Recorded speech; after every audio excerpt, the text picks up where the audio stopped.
以冲突带给巴西人民的焦虑。近段时间，由于巴以冲突的影响，一个有意思的话题引发了国际社会的高度关注。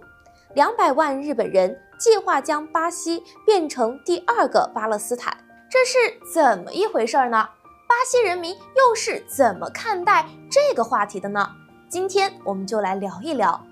本来呢，之前日本人购买巴西土地也只是被视为一种正当的投资行为。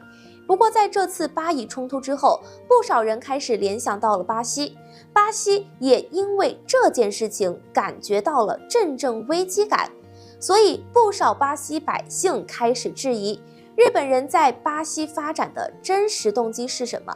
对此，巴西政府也已经开始调查，并且表示会高度关注，同时强调巴日两国之间一直保持着友好良性的合作关系。虽然只是网络上的一个话题，但实际确实牵扯到了两个国家之间复杂而微妙的关系。那么，巴西为什么要接收这么多外来移民呢？关注我，我们接着往下说。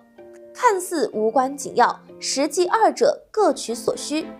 目前，巴西现有接近200万的日本移民，并且渗透至本国的各个行业。那么，巴西为什么要引进这么多日本移民呢？巴西地域广阔，气候宜人，非常适合种植业的发展。但是由于19世纪巴西国内劳动力不足，于是开始招聘外籍人员参与。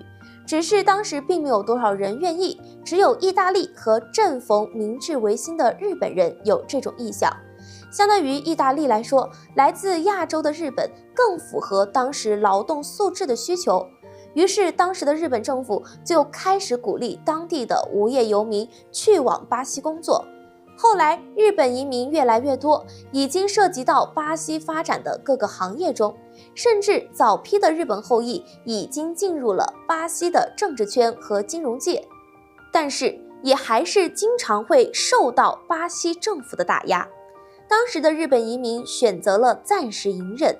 这些日本移民以及其后裔都在巴西做了哪些事儿？关注我，我们接着往下说。日裔正在潜移默化地改变着巴西，日本移民及其后裔已经慢慢地融入了巴西，部分成为了巴西政治论坛中不可缺少的一部分，成了不可忽略的一份政治力量。这些后裔都在巴西做了什么，才引起人们的质疑与恐慌？二战之后，日本向巴西开始大量移民，目前也达到了200多万人，慢慢的成为了巴西社会的重要组成部分。而且不少日本移民从农业转向了工业输出，不少日本后裔通过政治论坛力量和资本力量，默默为日本经济发展提供帮助。后来随着全球变暖，日本开始疯狂在巴西购买土地，同时为了更好地经营巴西，想要与巴西政府协商改善巴西的日本后裔生活环境等问题，从而同化巴西。除此之外，不少日裔开始用金钱等诱惑，让巴西议员替自己宣扬日本文化。现在巴西街头常常能看到日本文化元素。